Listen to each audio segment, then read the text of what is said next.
I would like to welcome everyone as the coordinator of the event. Since this event is organized by the Club of Rome, University of Maribor, and also Integral Green Slovenia, Systems Innovations, Slovenia Hub, Stritih Sustainable Development, IONET Slovenia Network, and ILDO, Institute for the Development of Social Responsibility. And I'm delighted to invite Dr. Anders Wijkman. Dr. Anders Wijkman, one of the key figures in the Club of Rome and also in the global efforts for sustainable development, who will present the book. And additional information, the discussion with Anders, with the author, will be later moderated by Jernej Stritih, CEO of Stritih Sustainable Development. And we are currently managing this event from their premises. So please, Anders, the floor is yours. Thank you very much, Daria, and thank you, Alexander, for the nice introduction. It's very true that we are in the midst of a very important couple of weeks with the COP28, and I will make some comments during my introduction here about that meeting. Now, I've been asked to give a presentation of Earth for All, which was launched about a year ago at the Climate Week meeting in New York. And this is the combined efforts by the Club of Rome, the Potsdam Institute for Climate Impact Research, the Stockholm Resilience Center, and Norwegian Business School. And it so happened that a few years ago, we were conscious of the fact that we were approaching the 50th anniversary of the landmark report already in 1972, Limits to Growth. And we decided we had to take a look at what had happened and also try to chart out the course for the future. And those four organizations were very much involved. And you may ask yourself, why Norwegian Business School? Well, Jørgen Randers, who was one of the original authors of Limits to Growth, is still very active, and he is placed, or his academic seat is at this business school in Oslo, so it was natural to involve them as well. We have also been backed up by quite a large group of what I would say independent thought leaders. You can see on the slide here the names, and this means we have quite a number of influential ambassadors all over the world who are part of this message and who has been very actively involved in forming it. You can see here you have, apart from a few of the leading Club of Rome members like Sandrine Dixon de Clèves, you have Enrico Giovannini from Italy, you have Maya Göppel from Germany, you have Jayati Ghosh from India, you have Tim Jackson, professor in the UK, you have Gary Jacobs, who is the president of the World Academy of Arts and Science. You have Steve Keen, an alternative economist from Australia. You have David Corton, Hunter Lovins. You have Kate Ravert, Janez Potočnik, of course, and Johan Rockström, John Schellenhuber, Ernst von Weizsäcker.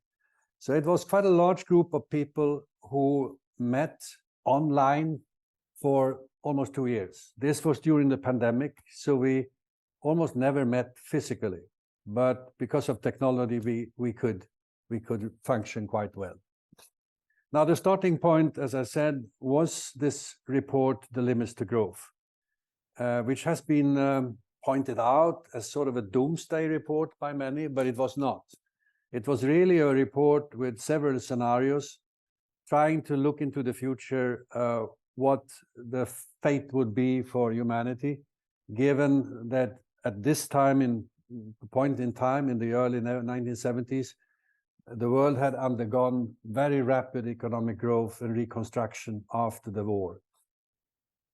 And the Club of Rome, which was established or founded in 1968, a group of industrialists, scientists, politicians, they were already at that time somewhat alarmed by world developments, and they asked a group of people, experts at MIT, to help them to understand better what was at stake, how continued economic growth, population growth, production growth, etc., how it would affect the world. And the result was this report, which, as I said, includes several scenarios. And it's true that the business as usual scenario, where politicians and policymakers do very little to change course, would lead to serious problems for humanity, not in the next 5 to 10 years, but in the next 50 to 100 years. And 50 years have now gone, and we can conclude that we have more or less followed the business as usual, which means that the world didn't really listen. It was a wake-up call, basically telling the world that if we continued to grow conventionally, both with regard to populations and economies, we would run into problems of possible resource depletion and scarcity, and overload of the ecosystems and pollution of the environment. But as I said, the world didn't really listen, and this was the result. We sort of put our heads collectively in the sand and continued business as usual. Now today, and when we started to write this book, we were surrounded by, at the time, 4 interconnected global crises. The war in Ukraine came towards the end of our work as a fact, but we were surrounded by the climate crisis, the COVID pandemic, the overuse of ecology, and the war in Ukraine. And today I would add, of course, the crisis in the Middle East, the fact that we still have around 4 billion people in the world who try to survive on less than $4 a day. We have deepening inequality within most countries. The richest 10% take more than 50% of the income in most countries. And we also experience problems in many democracies, moving towards more and more autocratic systems. We see it in the US, at least tendencies. We see it also in the European Union, among some other member states. And you could add to that also, in terms of a challenge, a set of exponential technologies or disruptive technologies that on the one hand offer fascinating opportunities, but which also entail serious risks. And I need only refer to the most recent discussion on artificial intelligence for you to understand what I mean. Now, the starting point for our work was a conclusion that the dominant economic model that we have today is in fact destabilizing our societies and destabilizing the planet. And we strongly believe it's time for change. And as was already mentioned by Alexander, we don't have much time. What we do in the next coming 5 to 10 years will be very, very important. And the economic system is failing us on a number of fronts. First of all, it's destabilizing societies, primarily by widening gaps, and by that also reducing trust in society, both between individuals but also in government institutions. We are destabilizing the planet. Climate change is already referred to, but the overuse of many ecosystems and the loss of biodiversity is, of course, another major aspect. And then the third problem is that we have a tendency to focus on instant gratification, consumption now, which leaves future generations in a more difficult situation. So there is a tension between the short term and the long term. Here you can see a graph which shows how income and wealth is distributed in different parts of the world. This is a global picture. As you can see, the top 10% capture more than 3/4 or 76% of the wealth, and the bottom 50% get only 2%. When it comes to income, it's more or less the same. We have also experienced recently that the worker share of income as compared to capital owners has been falling. And as I just said, we strongly believe, and there are quite a lot of studies into that, that when you widen gaps within societies, societies function not as well. So that there is a very strong link between inequalities or justice in society and the trust in government institutions and the trust between individuals. We have a farming system that is causing a lot of damage. Approximately 1/4 of all greenhouse gas emissions come from land use. We also know that agriculture takes a lot of the fresh water, and we also have a lot of leakage of nutrients, but also pesticides into water bodies. So the present system, even if it gives us a lot of food, in fact, we produce more food than what is needed in the world, but the damage to the environment and to the farming systems is very, very, very definite. We also know that approximately 1/3 of all food is either lost or wasted. One can understand that this happens in low-income countries where storage capacity, cooling change, etc., are not well organized. But in this part of the world, in Europe or in the US, why we should waste more than 1/3 of all the food produced is sort of a mystery. We also know that the oceans are overfished. And when it comes to energy, it's not only that we continue to generate more greenhouse gas emissions. We also know that a large part of the historic emissions have been generated by the rich countries. And we also know that those with the highest incomes are also generating by far the large part of greenhouse gas emissions. The richest or most wealthy 10% have carbon footprints equivalent to the poorest 50%. And if I have another slide somewhere which shows that the 1% highest income takers generate 17% of carbon emissions. So we have a problem there as well. Now you ask yourself, what lies behind this development? Well, this slide is from the original report of the planetary boundaries. It was presented in 2009. On the left-hand side, you can see growth of GDP, of populations, and of demand for a lot of different types of resources, all of them going up. It's like hockey clubs, all of them. And on the right-hand side, you see the pressure and the effects or consequences for different natural systems. And here again, you can see a lot of hockey clubs. And quite logically, this cannot continue. We live on a finite planet.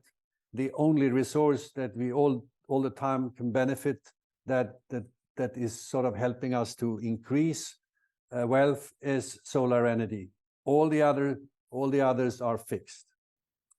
If we look at energy consumption, it's been going up all the time. And I remember I was in the Swedish parliament in the 1970s. At that time, fossil fuels, oil, coal, and gas, was about 85% of the global energy mix. And now it's hovering around 79–80%. And this means that all of the investments that have been made over the years in alternative energy, they have basically been add-ons. So we are still struggling to replace fossil fuels with a non-fossil energy. If you look at materials, the situation is more or less the same. This is a picture from 2015, but I have another one from 2023, which is more or less the same. I choose this picture because it also shows you the growth of the global economy. That's the dotted black line here. I don't know how many of you that remember the Brundtland report in 1987. That was the first real major report on development and environment. And I remember when Mrs. Brundtland, who was then Prime Minister of Norway, when she came to Stockholm and presented the report, and she said, there's one message in this report that is so important, and that is that we have to decouple. We have to break the link between economic growth and the use of natural resources. Now, ladies and gentlemen, you can see here that it hasn't really happened. Material demand is, in fact, right now growing faster than the growth of the economy. There was a little blip in the curve in the beginning of the 1990s. And that was when the Soviet economy sort of, if not collapsed, at least was subject to major disruptions. But right now, not least because of major infrastructure development in many developing countries, or in particular in countries like China, India, etc., material demand is growing very, very fast. And you ask yourself, why is that important? Well, the global resources outlook in 2019 by the International Resource Panel, which, by the way, is co-chaired by my very close friend Jernej Stritih. I'm also a member of the panel. We will launch a new report in a couple of months' time. We came already in 2019 to the conclusion that 50% of global carbon emissions and more than 80% of biodiversity loss are related to the extraction and production of materials. And we talk here about, of course, steel, cement and concrete, aluminium, ammonia, textiles, electronics, plastics.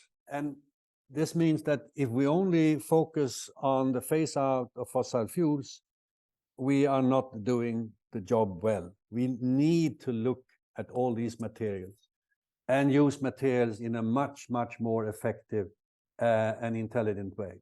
And the problem is that until now, we use most materials only once, even if we know that many of the materials that we use can be refurbished, reconditioned, reused, and recycled. But we simply don't do it. And we could also manage the stocks much better. Instead of building a new house, we could renovate an old one, etc. One of the problems is that the material footprint is very unevenly distributed. And this is very much discussed in the Earth for All. A citizen in Slovenia or in Sweden, we have a material footprint, if you aggregate all of it. We talk then about fossil fuels, we talk about biomass, we talk about minerals and metals primarily. We have a footprint of roughly 25 tons per year. But a low-income country in Africa or in Asia, there the footprint is around 2 tons per year. And it goes without saying that to increase the standard of living in low-income countries, you need to increase the material footprint. They need more materials. They need more high-quality energy. That's very, very sure. But if they would end up where we are on 25 tons per capita per year, this little planet wouldn't be able to cope. So the challenge really is, and we discussed this a lot in the book or in the report, is really to elevate those at the low income level and to try to reduce the footprint step by step in countries like ours. Here is another way of describing this uneven distribution. This is from Kate Raworth's book, Donut Economics. You know, she looks at the planetary boundaries as the outer circle and the social goals for a society in the inner circle.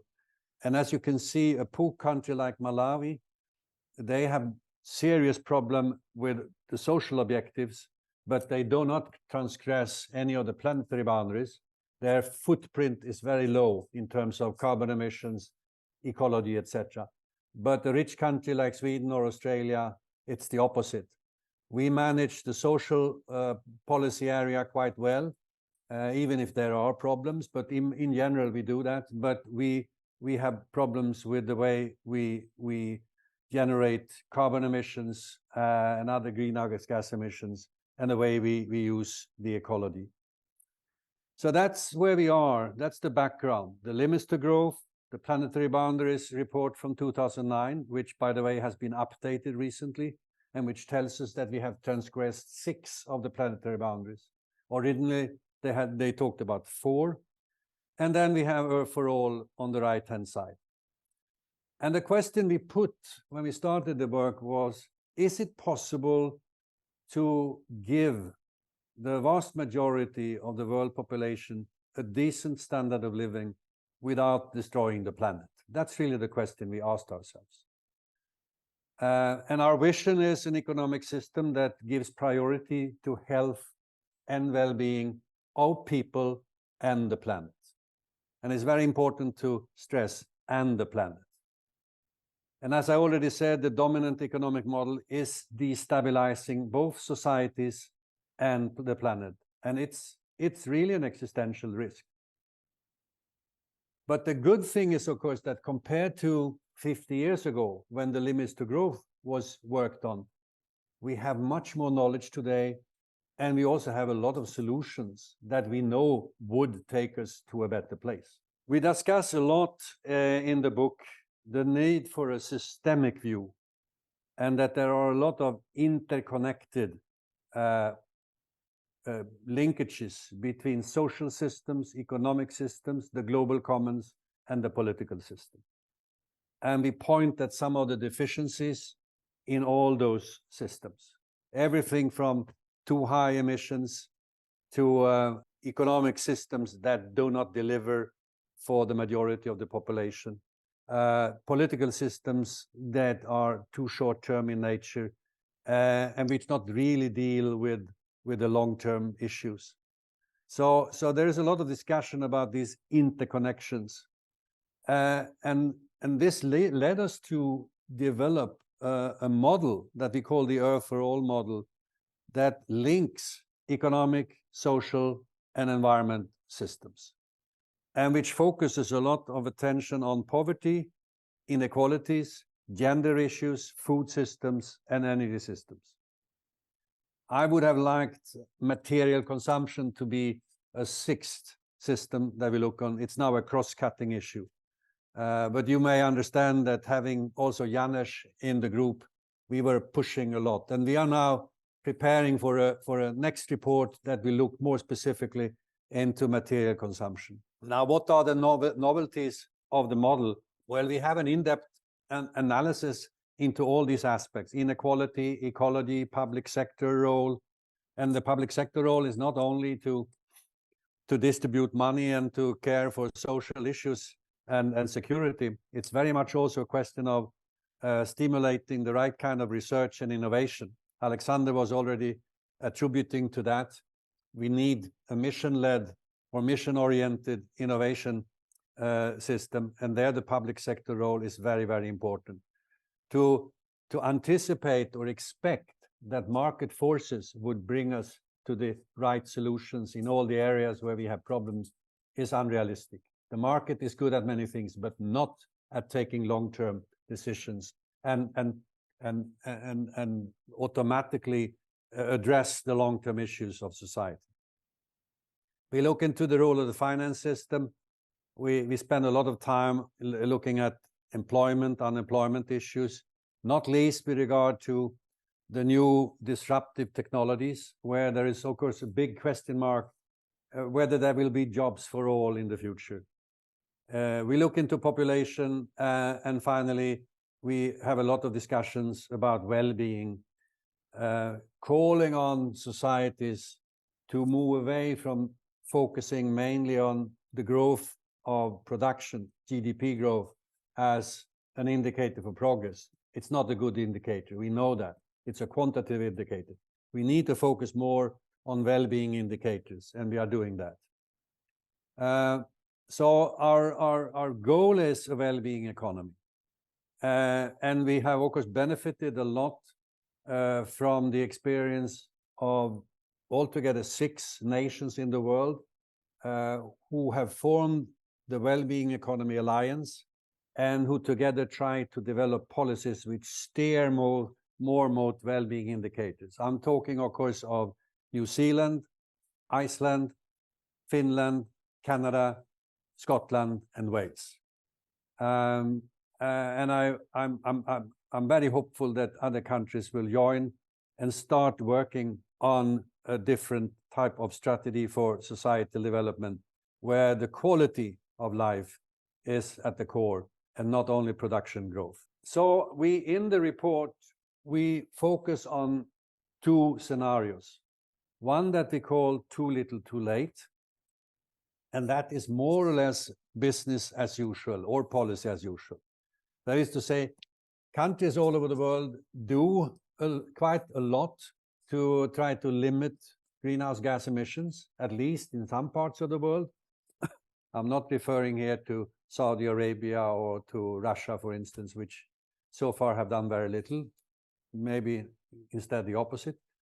But countries are also trying to tackle poverty, but it's far too little and too late. The other scenario is what we call the giant leap, where we really try to push an agenda that we hope will bring about a more just world and where we live in harmony with nature. Here is another way of describing it. Too little, too late. It's like a big ship on the Atlantic. You know, it's quite difficult to change course. Giant leap, that's where we really mobilize all possible resources. This is, by the way, a mountain somewhere in Norway, the picture to the right. And we come to the conclusion that for the giant leap to work, we need at least 5 major transformations of society. And the interesting thing is, for the Club of Rome, which started this analysis primarily out of deep concerns for nature and climate, we've come to the conclusion that in order to deal with these issues and address them forcefully, we need to start addressing inequalities and poverty. Social issues are at the forefront of the report. And the third one is empowerment of women. The fourth one is to change food production. And the fifth one is the change of energy systems. And I already indicated that as a cross-cutting issue, we have also materials and material consumption. Now, if you then ask yourself, what is the poverty turnaround all about? Well, first of all, we have analyzed very carefully the situation for low-income countries. We come to the conclusion that for most of them, they are very heavily indebted. So debt relief is a major priority. And by the way, indebtedness increased during the pandemic. So these countries, there is no way they can really get out of poverty without help when it comes to their debt levels. We also think we also consider that ODA, which is on the decrease, has to be on the increase.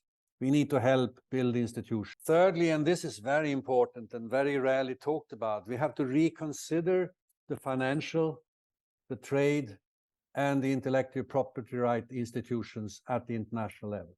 Everything from IMF to the World Bank to the World Trade Organization to the International Patent Organization.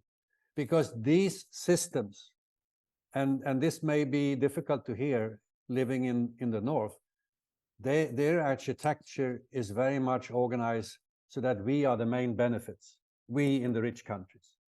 So we need really to do something to boost trade for low-income countries, to make them more accessible for different financial support systems, and also to rethink some of the intellectual property rights systems. Look at how the vaccines were distributed during the pandemic. I think it was a shame how little help they got. So these are very, very important things. And when I talk about trade, let me just mention one example.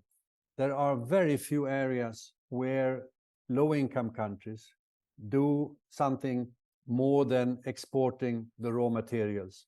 They very rarely have the capacity to add value and develop products out of these raw materials, which means that the value added, it belongs to us in the rich countries, whereas their only sort of revenue is from exporting the raw materials. This, of course, has to change.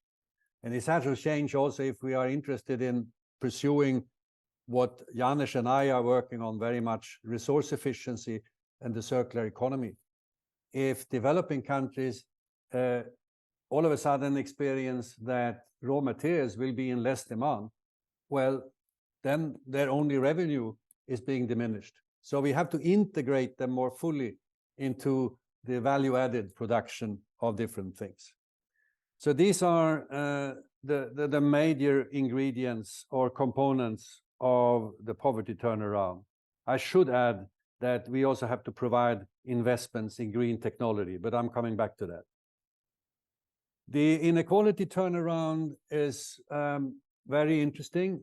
Of course, it has to do a lot with taxes. Tax big corporations, which still today, in spite of the efforts that have been made within OECD and other international fora recently, most of the big, not least high-tech companies, they pay very little tax by the way they organize their business.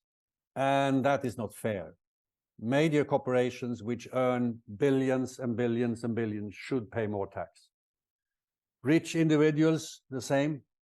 I live in a country where we have no property tax, we have no wealth tax, we have no inheritance tax, we have no gift tax, to name as an example. It's a ridiculous system. Instead, the taxes on income and labor are high. So here we have to change things quite a lot. The third thing we bring to the fore is what we call a basic dividend. We refer to the commons. The natural commons are most easy to understand, but we also add to that the financial infrastructure in the world and the internet. All these commons are now exploited by big companies. And that's maybe natural. They extract, for instance, a lot of materials from the crust of the earth. In our understanding, that's part of the common inheritance for all of us. And we believe it would make sense to ask each and every company who benefits from these commons in terms of revenues, that they should pay a fee to a fund that would then be equally distributed to people all over the world. You may think this is not going to be possible politically. Well, as a matter of fact, there is a state in the US, Alaska, that already has such a system in place. By the way, it was introduced by a Republican governor some years ago. So on all the minerals and the gas and the oil that is extracted from Alaskan territory last year, they had to pay a fee, and that resulted in more than $3,000 to every single Alaskan as a dividend, even the babies. And you can imagine that for people with low incomes, this is very, very important. And we think it would be a very interesting thing to consider. The empowerment turnaround is very much about education for girls, strengthen women in different situations, and to expand reproductive health and family planning services.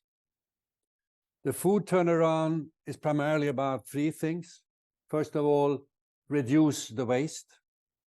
I already alluded to that. It's really a scandal that we threw away so much of the food that is being produced.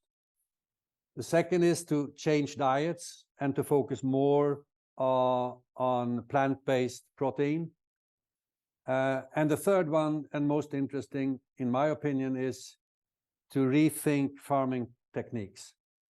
We have had a lot of debate around conventional agriculture and organic agriculture. I would go beyond that, and this is what we're doing in Earth for All, and we introduce something called regenerative or conservation agriculture, where you till the soil or you work on the land in a different way. There is very little tilling or no tilling, so you don't disturb the soil. You always cover the ground with a crop, and by doing that, you can also produce your own energy by turning some of those plants into bioenergy or biogas. You build carbon in the soil, which makes the soil more fertile, and it can the water retention capacity is better. So over a period of 4 to 5 years, a transition period, you would end up with less work for the farmer, reduced costs, very little use, if any, of fossil fuels, at least the same produce on the land, and you would contribute to storing carbon and thereby reducing some of the emissions in the atmosphere. So we believe this is a win-win-win. It's step by step advancing in different parts of the world, but still agricultural policies and incentive systems are not really focusing on this. But just as you pay companies for not polluting, you should of course benefit farmers who store carbon in the soil. So that's a very needed policy shift. When it comes to energy, the energy turnaround, it goes without saying that we have to electrify as much as possible, because the electric engine is so much more efficient than the combustion engine. And we have to triple or quadruple investments in basically renewable energy. We don't take a stand in the report on nuclear for a number of reasons. We believe, those of us who have worked on this, that renewable energy, a more flexible power system, and advanced storage capacity will do the trick. But there, of course, the jury is still out. And I heard that Alexander was referring to fusion energy as one possible new technology. I remember meeting fusion experts already in the 1970s, and they said, give us 30 to 40 years and we will show you the technology. And I hear more or less the same today. So I'm not so sure that will be possible. But anyway, the energy turnaround is of utmost importance.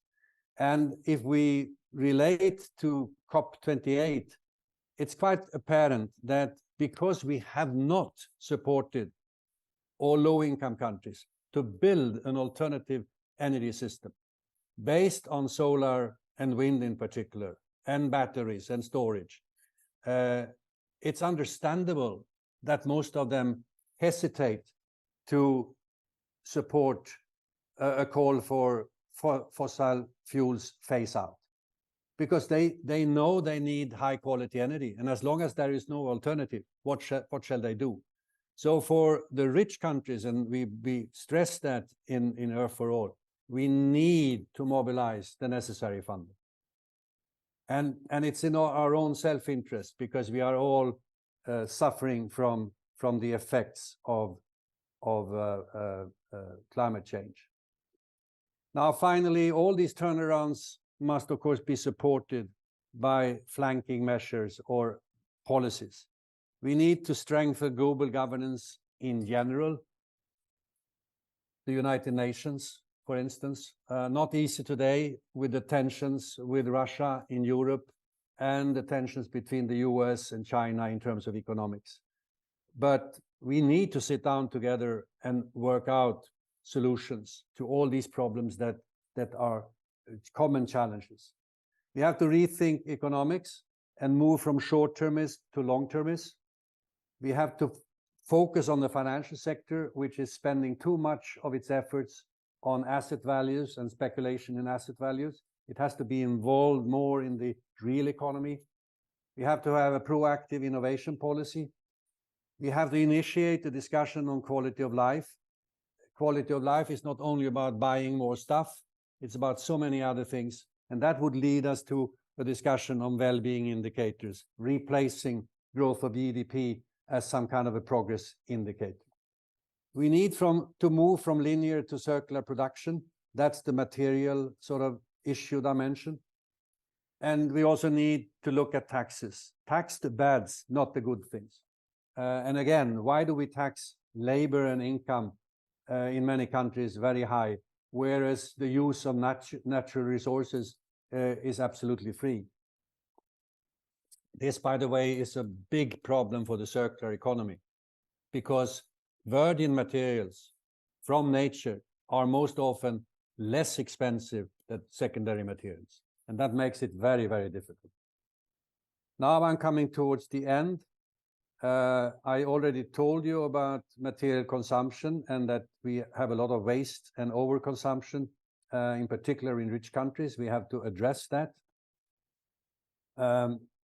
Then when we look at the giant leap and compare it with too little too late, we experience that if we are successful in implementing the giant leap scenario, building on those 5 transformations, we will address poverty much, much more effectively than in the business as usual case. And we will also reduce social tensions, because social tensions are related to inequalities. We will increase well-being, and we will reduce greenhouse gas emissions dramatically compared to the too little too late scenario. The most recent report from us was this year, where we applied the logic of the Earth for All in a special report to the Secretary General of the UN to look how the giant leap scenario would fare in relation to the Sustainable Development Goals. And we came to the conclusion that if the Sustainable Development Goals and governments around the world would follow the giant leap methodology, they would be able to attain the Sustainable Development Goals much, much quicker. Here are all the countries or all the languages that we have so far been lucky in terms of translations. And I'm very happy to hear that the Slovenian one is on its way. We believe Earth for All is possible and essential. And what we are now involved in and doing a lot of work with is trying to mobilize broad political support in different parts of the world. And in some parts of the world, like Austria and Kenya, we are already working with governments to see how the giant leap methodology could help these governments to develop in a more positive direction, both for people and the planet.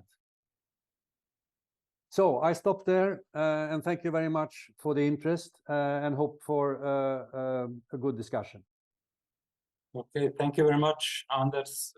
It was a very nice and comprehensive presentation. I must say that I'm very happy to be part of this discussion, as when I was studying in the 80s, we were reading the Club of Rome report, and as I finished my studies, the Brundtland report came out, and that kind of shaped also my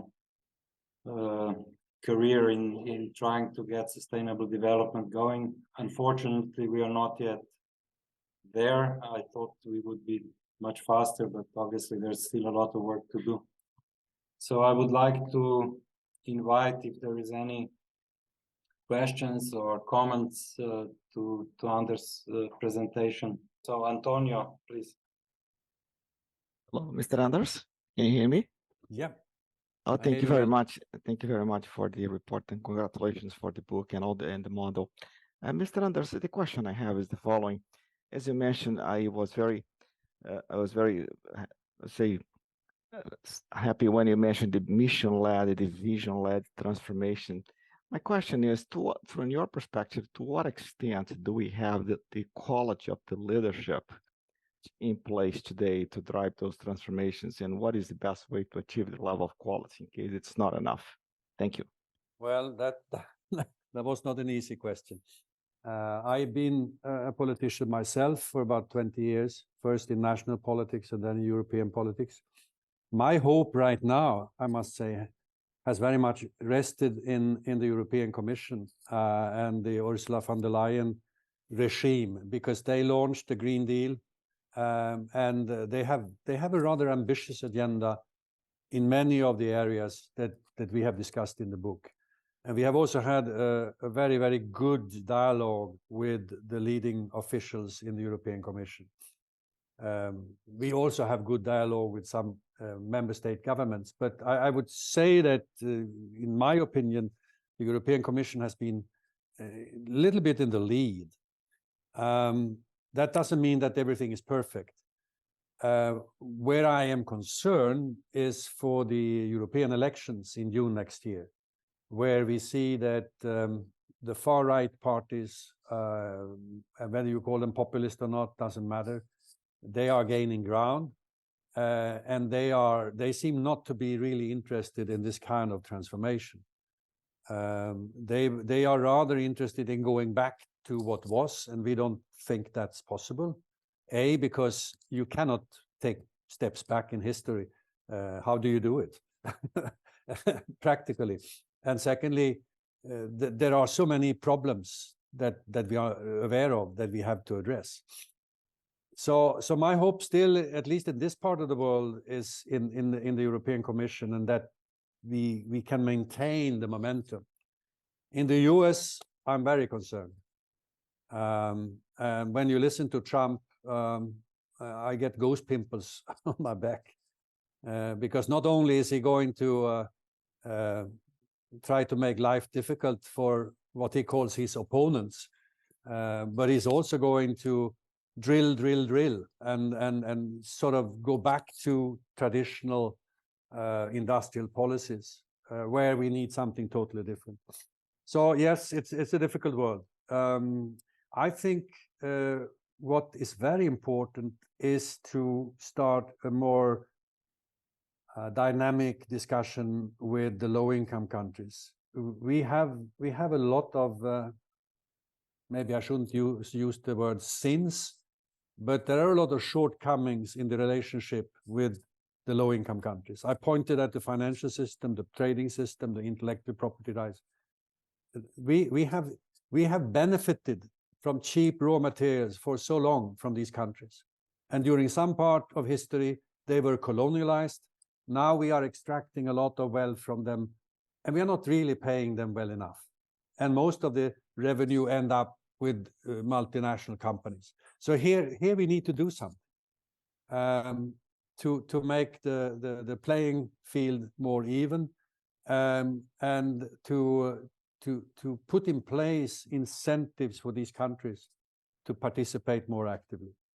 Otherwise, I believe we will see a continued tension also with these countries against the Western countries. And you can be sure that Putin and President Xi will try to benefit from that.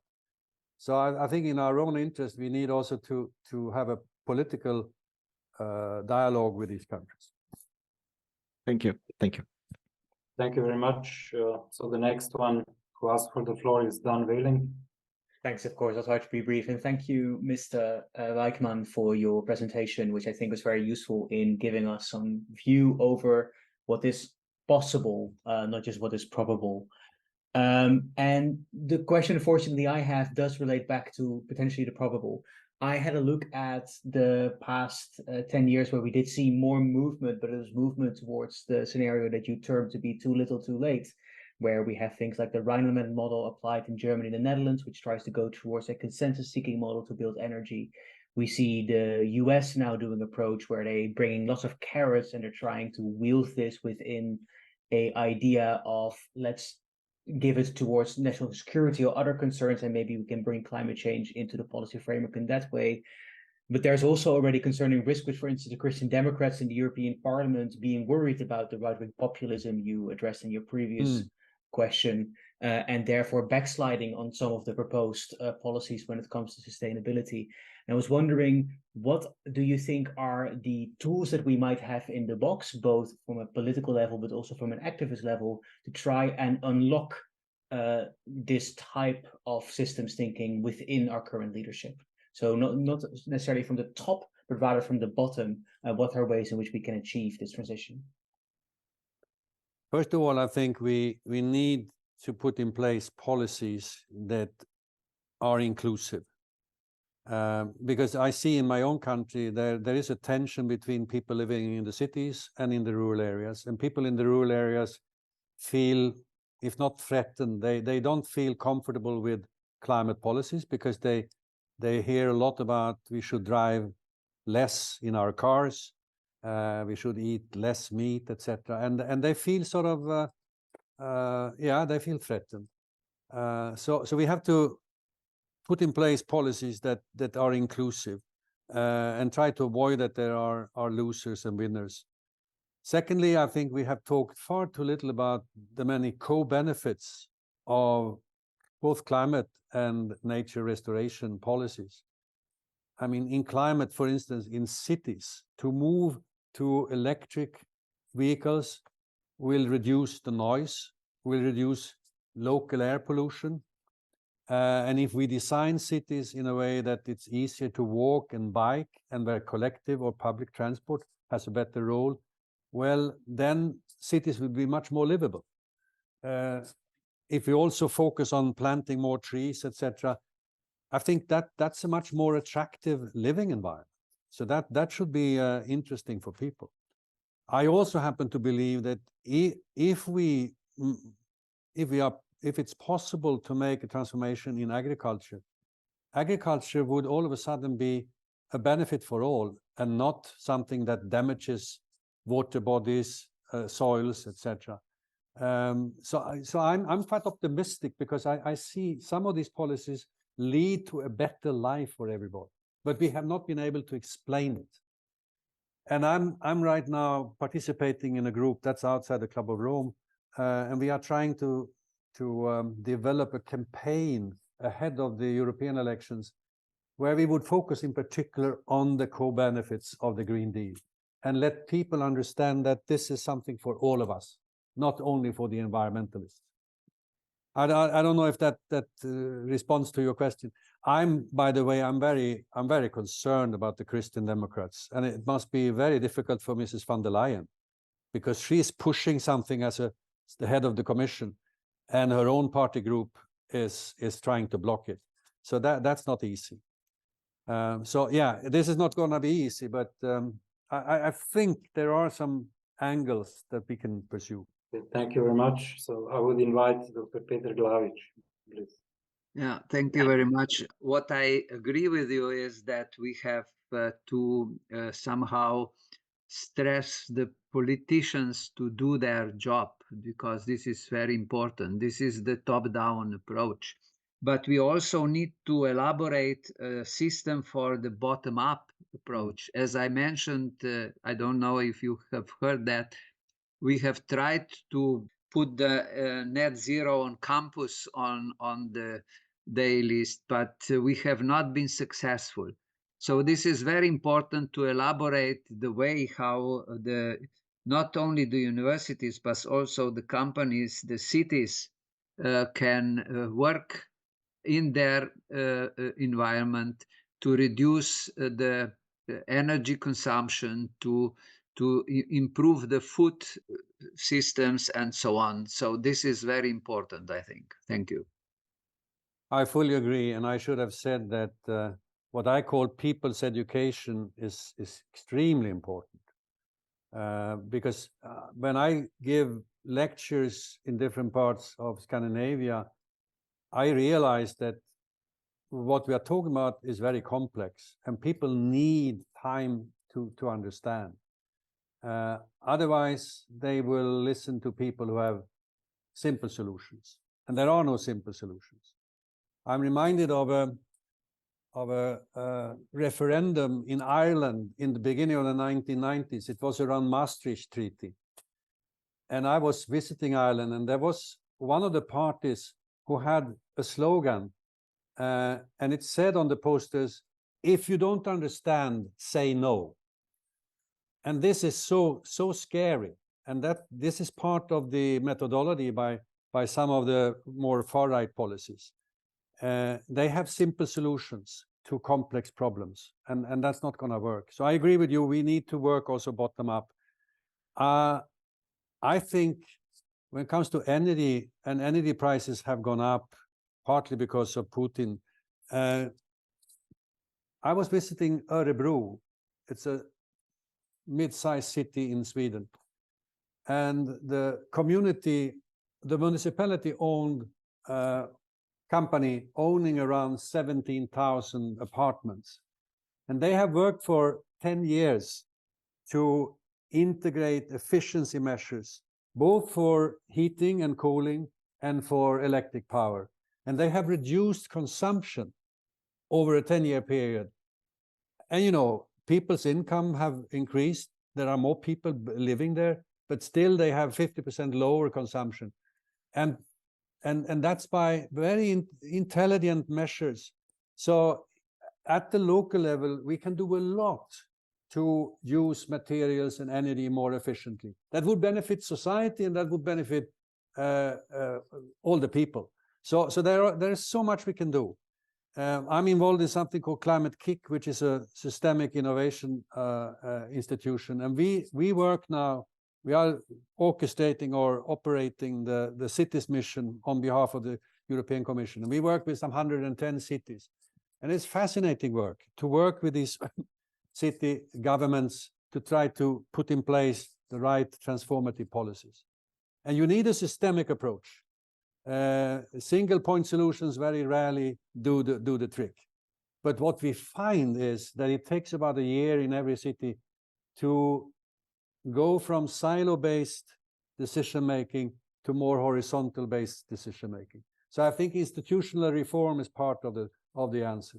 Thank you very much. Anders mentioned the importance of gender empowerment, so I would invite Alenka, who is the only lady waiting for the question. Thank you so much for this opportunity. Hello, I'm very happy what I heard today. And I have one question. You pointed out very clearly, we have solutions, we have knowledge. We know this for 50 years. We didn't do much so far, and we have a time constraint, very high time constraint. I would like to ask you, what are real possibilities, not what we should do, what we can do. We already have a lot of good practices going on in this world, of course. We know that the system is not right, but what really can we do to change this curve because of the time? And I will give you two examples, please. When you are talking a lot about EU and agriculture, and right now, there are two things happening in this field in EU. First of all, EU allowed or prolonged the use of pesticides, glyphosate, who is really very dangerous.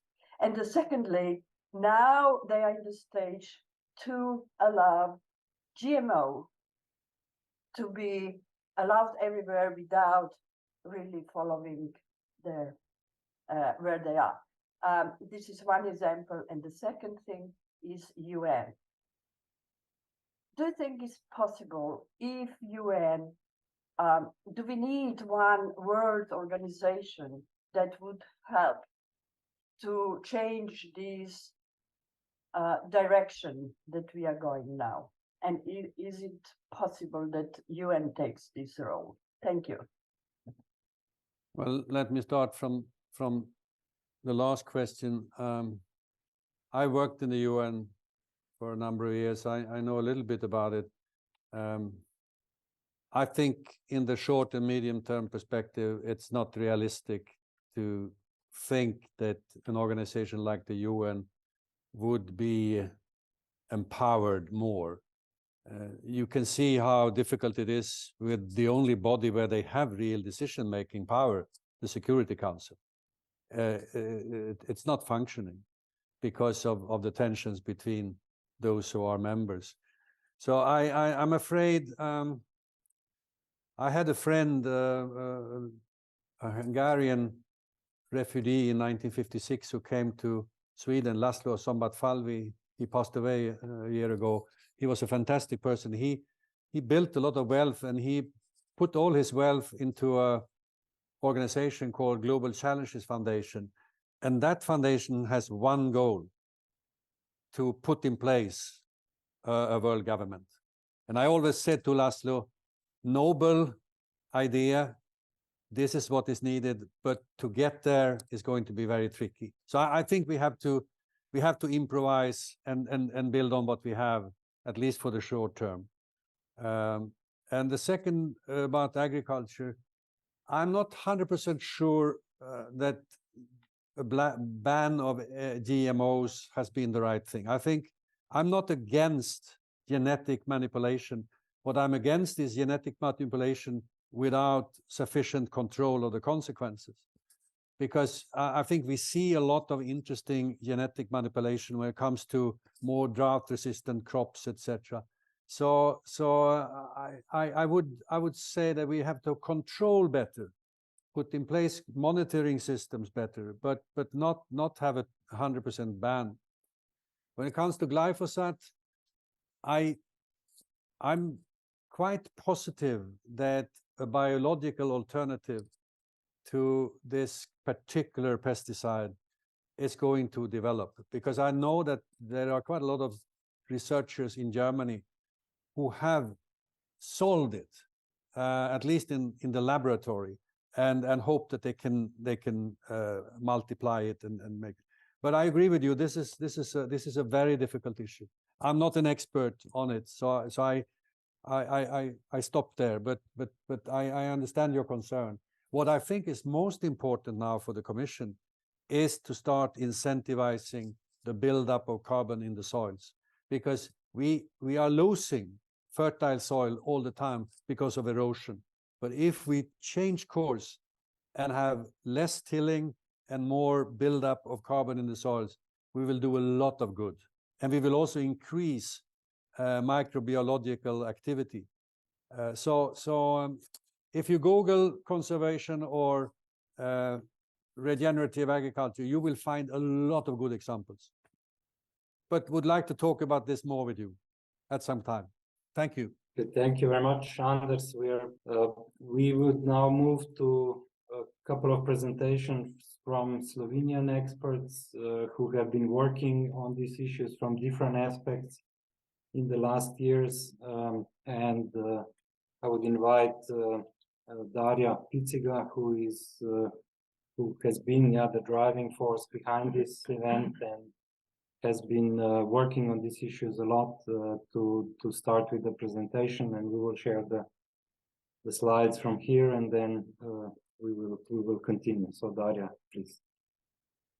Thank you very much, and good morning once again. Sorry for my voice, I have a certain respiratory infection. And here is the presentation by Slovenian Actors for Sustainable Development, entitled Holistic, Participatory and System Thinking in Innovation for Sustainability in Slovenia. Basically, we offer some answers to the question how to support the giant leap scenario in Slovenia. Since we have a very little time for such a complex question, you will find additional information in links that we will share in chat during the presentation. And here is the overview of our presentation. Since Živa Kauka-Gobo has to leave very soon, she will be the first to speak. and she will address challenges. She will speak about addressing challenges in practice in Slovenia. Then I will continue presenting integral world paradigm and potentials for a giant leap in Slovenia and the EU. Jernej Stritih will speak about, will compare Too Little Too Late and the giant leap for Slovenia. And Katja Winter-Mali will speak about empowering the transformation, ecological footprint, and implementing European sustainability competencies. So please, Živa, the floor is yours.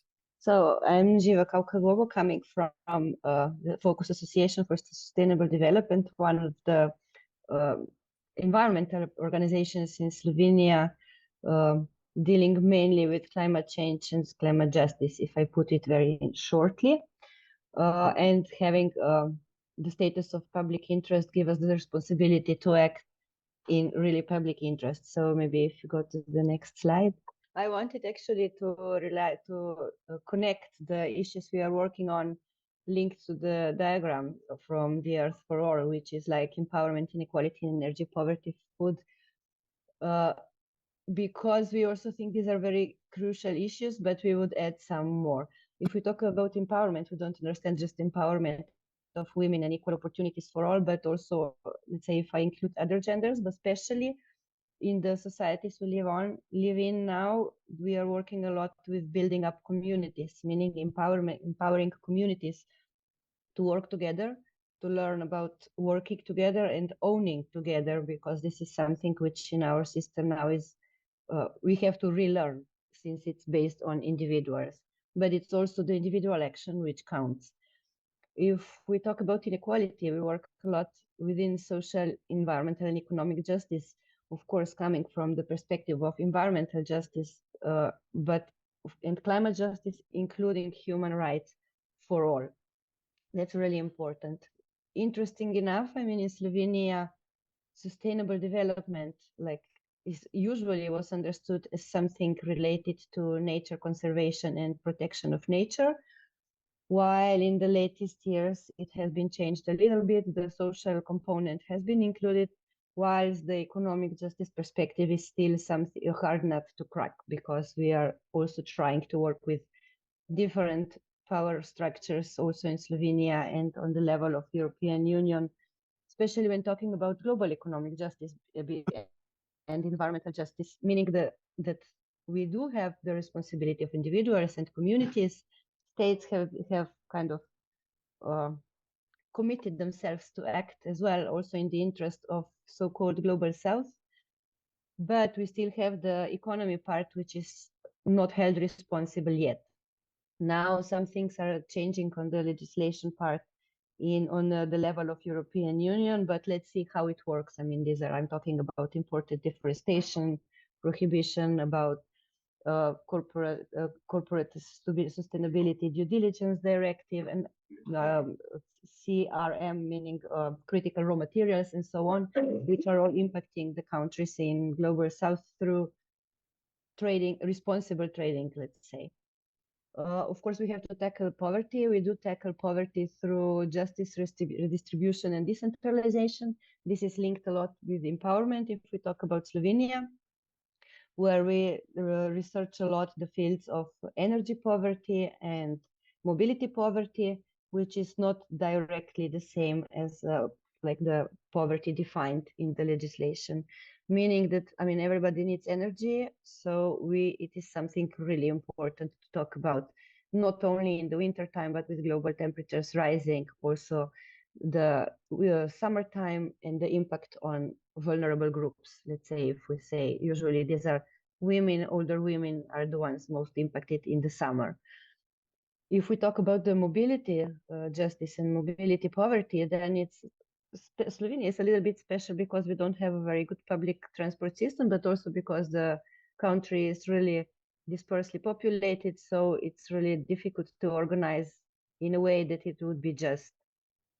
Of course, I mean, there was a lot said about food, but I would like just to add that we are working a lot within the global supply chains, meaning the food we purchase. I mean, I don't think we will really be able to rely only on local and regional food completely in a short term. So we have to take care that the food from far is really being purchased responsibly. So this is something really important. I mean, we do have systems which work, like fair trade, for example, is an example which works on the global market and is something, and it's working well. So this is just one of the examples we do have. And of course, also, as it was said already, like promoting plant-based food and talking also about the economy, what is subsidized and what is not. And if we talk about energy, as said before, of course, this is something which we will be needing all the time. And there are certain steps we are trying to work. It's like decreasing the amount, it's efficient use, and of course, then renewables. What I think it's also important in this field, it's the decentralization and community-based ownership. This is something which is, again, a hard nut to crack because we are used to have systems, energy systems, which are really centralized. So it's kind of a big leap forward. One of the programs I would like to shortly present is the Voice of Said. That means enough for all, but enough like saying, okay, we do have to use, we can use just a certain amount of energy and other resources in order to stay within the limits of our planet if we want to live a dignified life for everybody.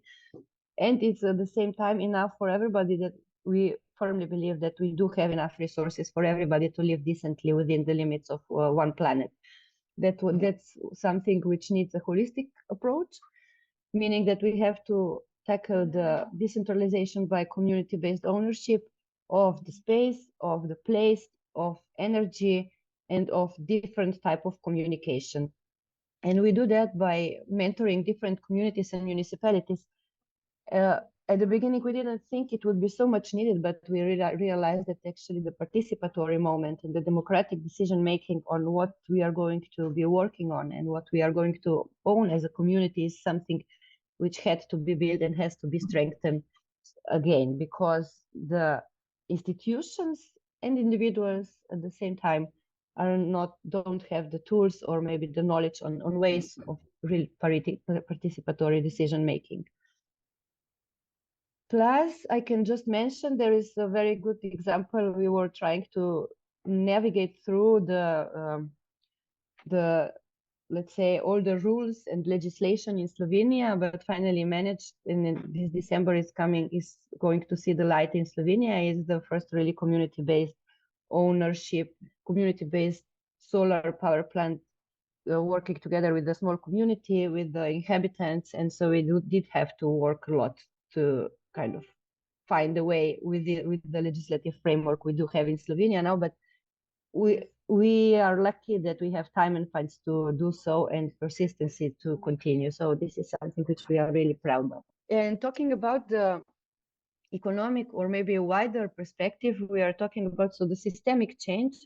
I would just mention the three concepts, which were two of them also mentioned within the Earth for All, like the well-being economy, which is, in my understanding, really the same as the degrowth theoretical and practical framework, measured by the donut economics, which is something which, as said before, sets the limits to the environmental limits while having to preserve and actually boost the system, which would make it possible to have a dignified life for everybody. So this is something we don't necessarily mean that it's necessary for everybody on the global scale, but we do think this is something which has to be really pushed for within the global north, or the economically stronger countries also having a bigger impact on climate change and other resource use.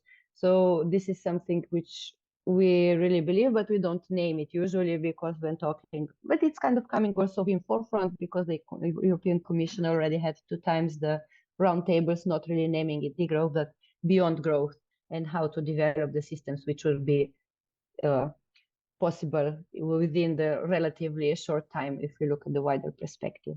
This is very shortly what we are working in. The fact is that we, when talking about systemic challenges also in Slovenia, sometimes we do have to apply practical projects which are smaller and within communities to see what are the elements in the legislation making it difficult to continue and work, so we can find the loopholes and build also the legislative framework which would enable the transition to a really society which would make it possible for everybody to live in a dignified way within the limits of our planet, because we do think it is possible. So thank you very much, and I give the word back to Daria. Thank you, Shiva. I can continue now. Since I have been working for decades in the fields of knowledge society, sustainable development, especially in connection with climate change and green transition, I conceptually and practically developed the European approach of integral words and the model of Integral Green Slovenia, among others, the book Integral Green Slovenia by Rutledge and the Citizens Initiative in 2013. And I am also a core member of the SI Slovenia Hub. The integral words approach that has been developed by Alexander Schiffer and Ronnie Lesson from Transform Center for Integral Development. They, with this approach, they're responding to a word of fire, a key concept, 4 words and the center. Awareness of the urgent need for more integrated holistic approaches to master increasingly complex global and local challenges, to overcome the conventional silo thinking and doing, is growing in the context of sustainable development debates and policy planning, as we already heard today. On the other hand, an integral age is emerging, largely unconnected to the global sustainability movement framed by institutional UN processes. A number of integral approaches, many originating in Europe, helped shift the global perspective to a more integral view over the past 200 years. For example, Sri Aurobindo, Jürgen Habermas, Rudolf Steiner, and more recently, Ken Wilber's integral approach, Erwin Laszlo's holistic consciousness transforms integral world approach. They propagate a new evolutionary level of human consciousness, enabling humanity to transcend fragmented, isolated perspectives towards an integrative one, including all earlier levels.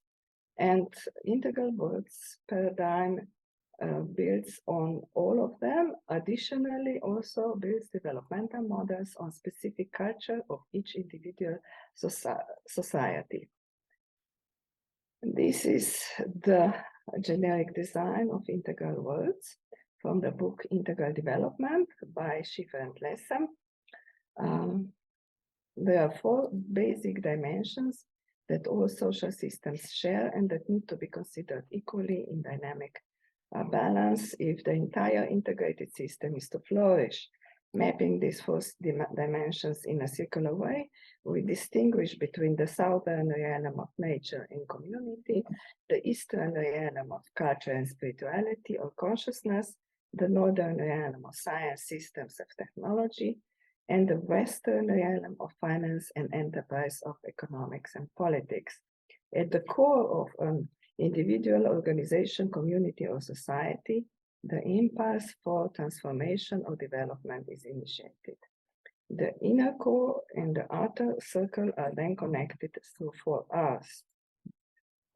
These 4 R's are realities, supporting transcultural context, recognizing alternative worldviews, realisms, supporting transdisciplinarity and transsectoral approach, rhythms with an inbuilt transformational rhythm, the Gini grounding, emerging, navigating, effecting, supporting, of course, transformative processes and around, so it is also transpersonal paradigm. Lesson and Schiffer applied integral words paradigm to different fields.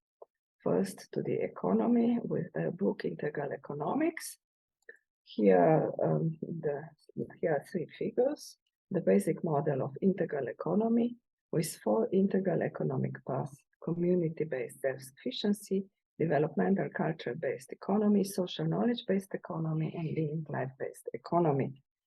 And then is the integral economic map with a number of alternative economic approaches and seminal models of integral economy. We have applied integral worlds approach and integral economics, emphasized the green transition aspect, and took into account the innovation ecosystem of the European Union.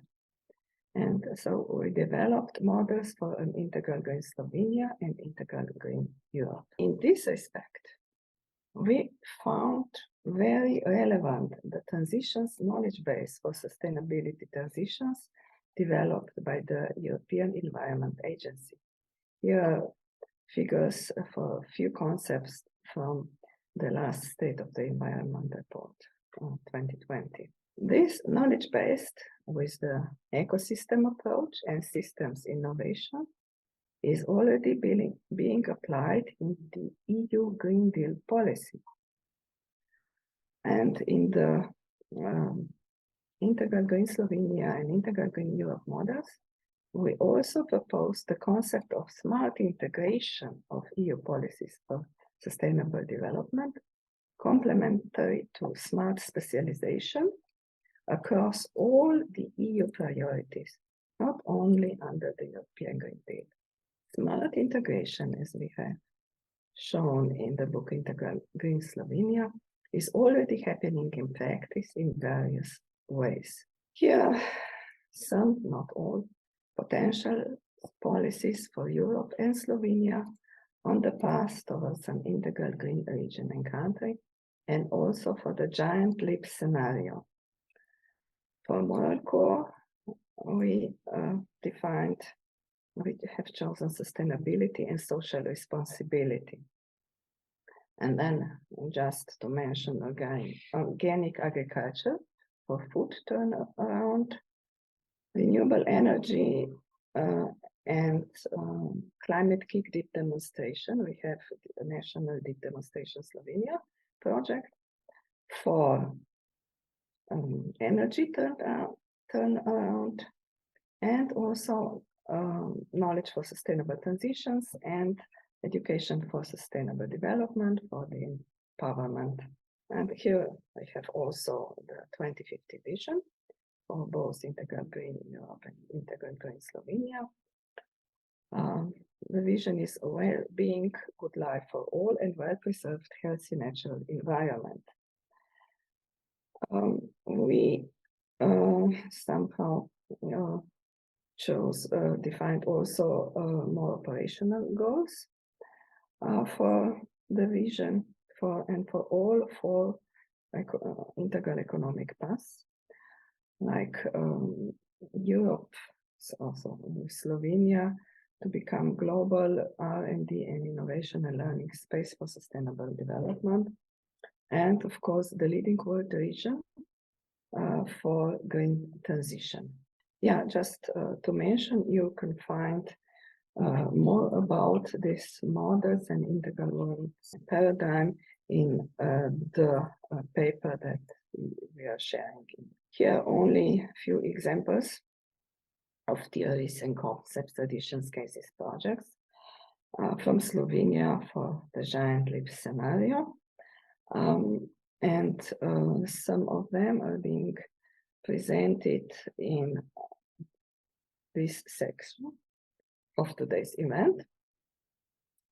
We can see holistic integrative concepts, theories and models like integral worlds paradigm that I have already presented, the Slovenian School of Systemic Thinking by Matjaž Mulej, strategic environmental assessment, concept and methods, then participatory and holistic approaches in building sustainable development visions and strategies.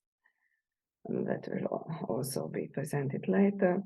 Traditional resource management and corporate governance, the practice of common land management, for example, and numerous modern approaches to holistic community and company governance. Comprehensive accounts and integral interpretations of many cases are described in our book, Integral Green Slovenia. And many creators and actors of these cases are among the participants of today's event. Therefore, I would like to invite them to contribute to the discussion in chat or after our presentation. Thank you very much. Thank you, Daria. My presentation is maybe offering a bit different view of the same story that Daria has been trying to explain. My experience is that I've spent basically all my career in the field of environmental policy in different positions, both in government, in NGOs, and in the private sector as a consultant. But one of the most interesting experiences was that I was leading the government office of climate change the last time when climate change was fashionable, after the Copenhagen conference, for those who remember that. And at that time, we were working on developing a low carbon strategy for Slovenia, which was never formally adopted.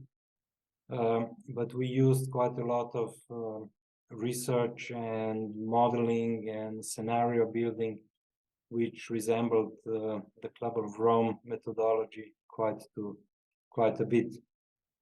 Since then, I've been working together with my colleagues on the strategic environmental assessment of the National Environment, Energy and Climate Plan, which is like this planning tool for the transformation. And we've been also working a lot on analyzing the ecological footprint of Slovenia.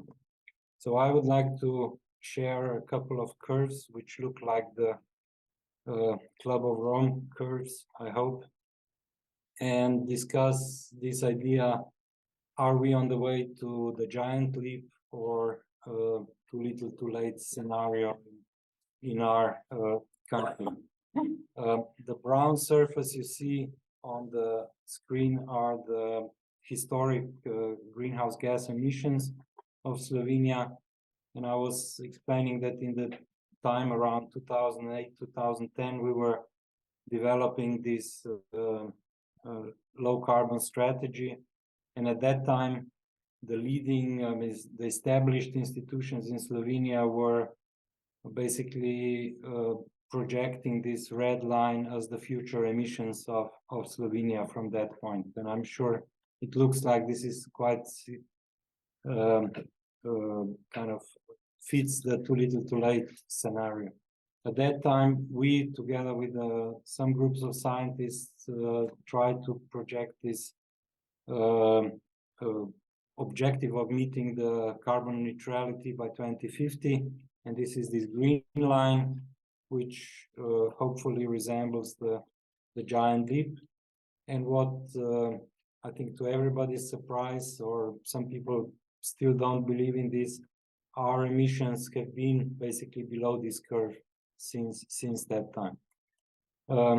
Basically, the question is then what has happened, or why is this? And if we look at some other indicators related to this, let's say, resource use, which is at the basis of everything. The green line here is the ecological footprint, which followed a similar pattern as the emissions. So in the up to 2008, it was growing rapidly. Then it dropped after the crisis of 2008, but didn't resume the growth which it had before. A lot of discussion in Slovenia is about energy use and energy supply. Do we have enough energy? And again, since 2008, basically the use of energy has been stable or slowly dropping due to energy efficiency mainly. And of course, the use of electricity, the yellow line, has been increasing, which basically is consistent with this electrification idea of the giant leap scenario. And then the final addition to the curves, what is happening with the economy, what is happening with the social development. What is most interesting that we see after the 2014, when these impacts of this 2008 crisis were kind of finished, we see that the GDP growth in Slovenia resumed. I mean, then it was broken a bit by COVID, but it's still increasing, and it looks like an obvious decoupling between the resource use and the let's say the economic development. At the same time, we can see at the top the Human Development Index as a more comprehensive indicator of quality of human development in the country, and we are among the most developed countries in this respect, with quite high Human Development Index. We can still improve, obviously, but we are quite a well-developed country in that respect, kind of reaching the plateau of the full achievement.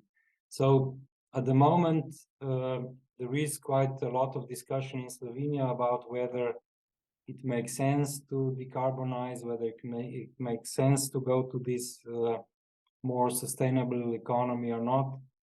And I think it's largely caused by people not yet grasping the new reality that economic and social development don't depend anymore on the use of resources. They depend more on other factors, and we have quite a lot of potential to further reduce the resource use by rapid electrification of the transport sector, of the cars and so on, by building solar power.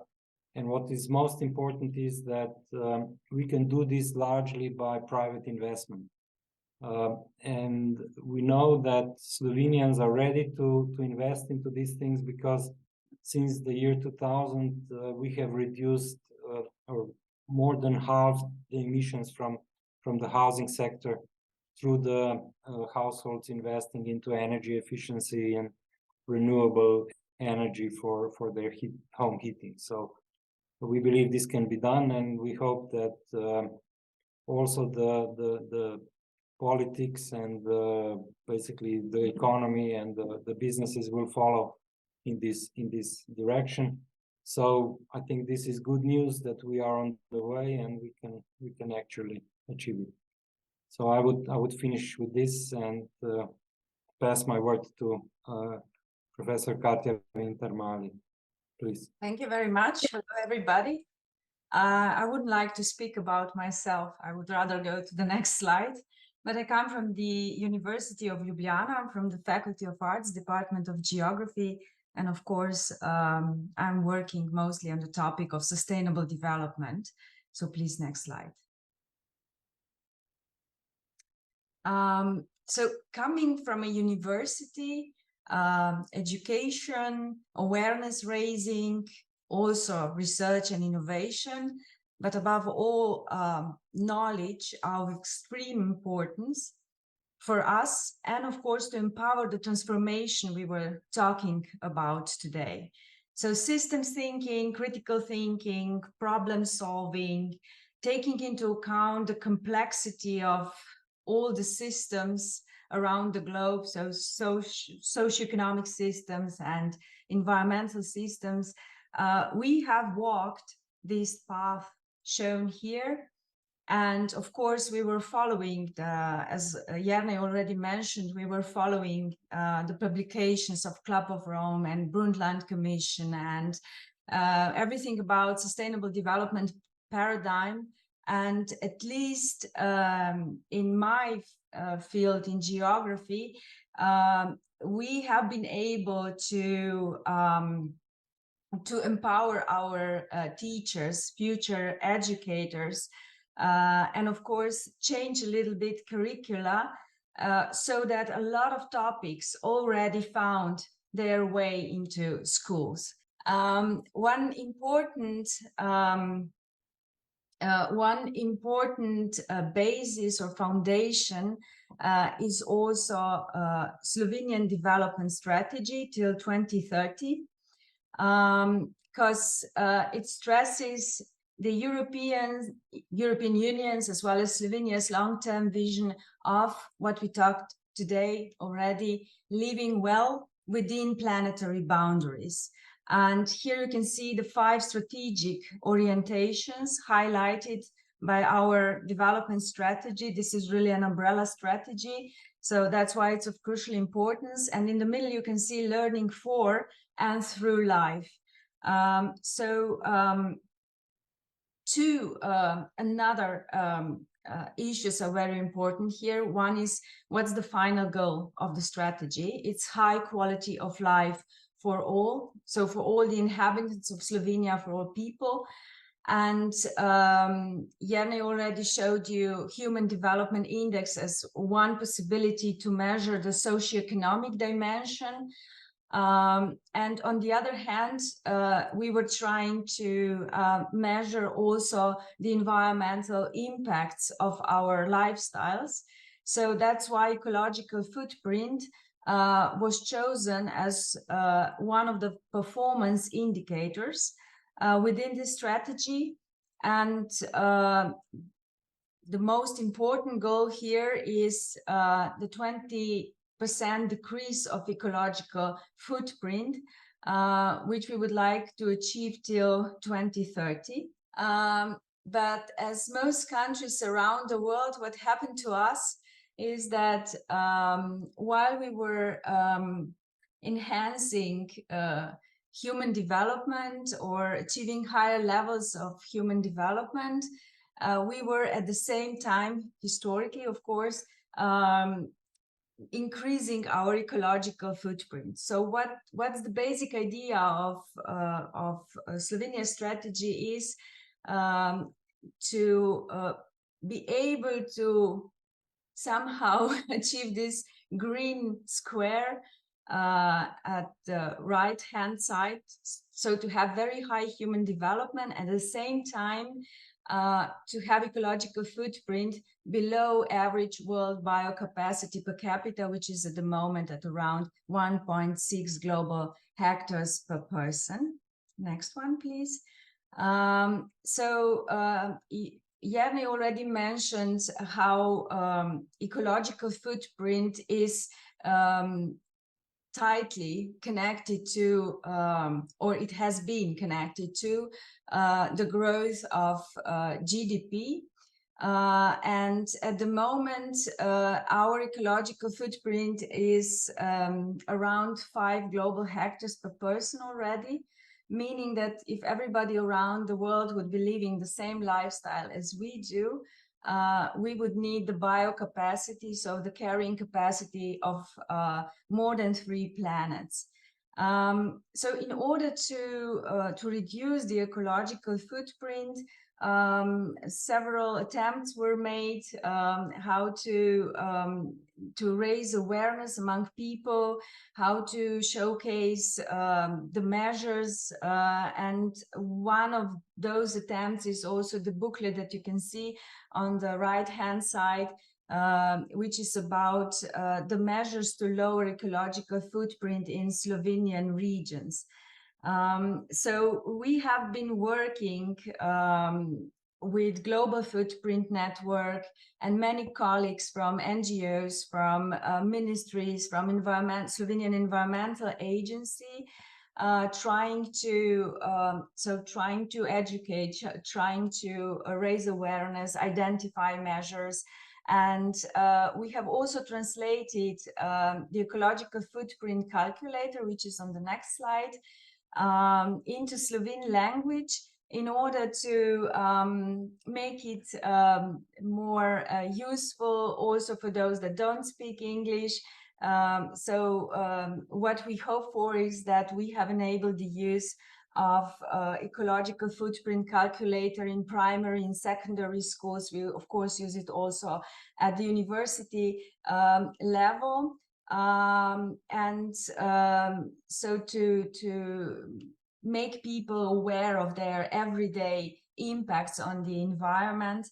Of course, this is also one important concept that we are trying to sell within developing green competencies.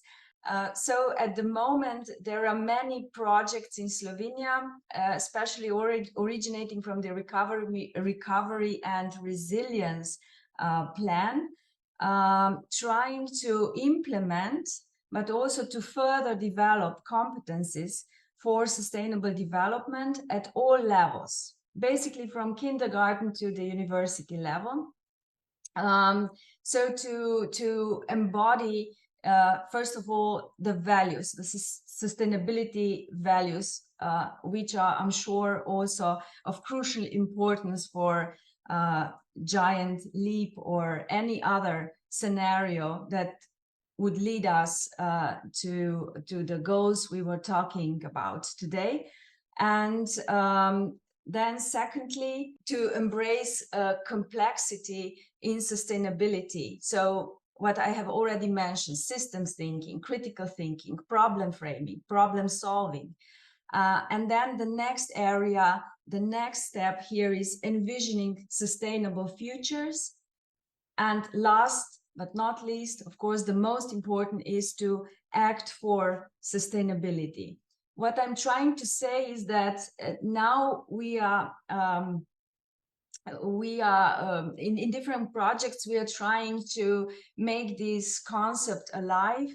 And as you can see, we have many good starting points for scenarios such as Giant Leap or whatever their name will be.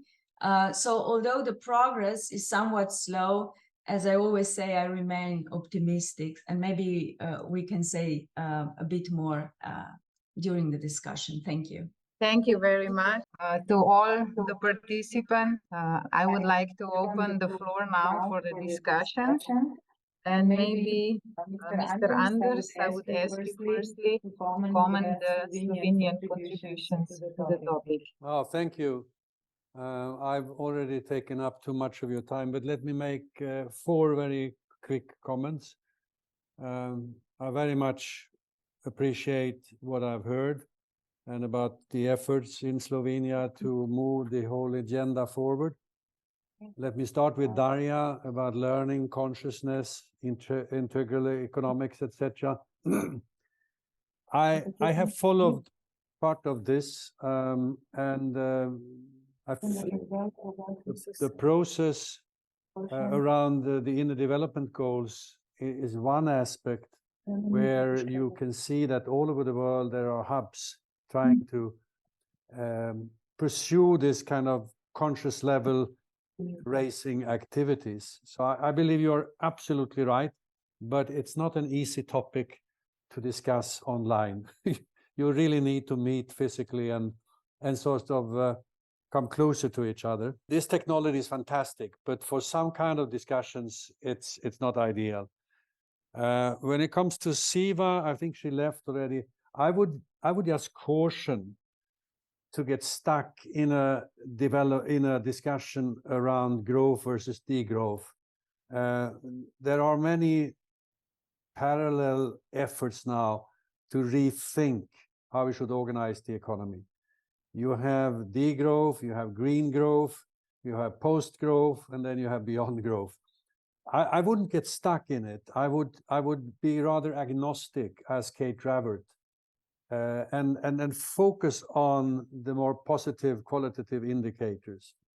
And also be conscious of the fact that to enable the green technology transition, in fact, we need a lot of classical economic growth to build that technical infrastructure. But we have to do it in a much more clever way.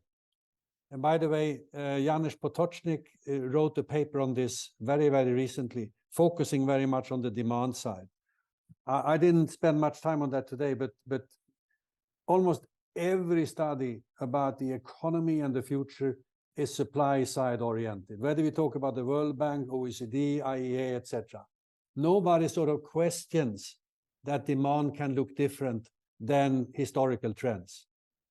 But if we don't address demand, this is not going to work. But don't get stuck in this discussion. Rather be agnostic and focus on the qualitative dimensions. To Jernej, I would only say that I was very interesting to see the sort of kind of decoupling that seems to be taking place. I have only one comment, and that is going back to Jevons and Jevons' paradox in the 19th century and the fact that we have rebound effects. When a system becomes more productive, there is a tendency to use the money that is freed up to demand energy and resources somewhere else. So the policymakers have to balance this. And I hate to say it, through taxes, but I think that's going to be needed.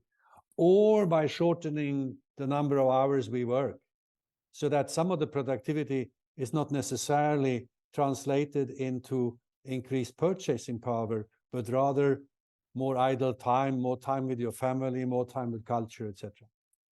I stop there, but thank you for your comments. Very, very instructive. Thank you very much for these comments.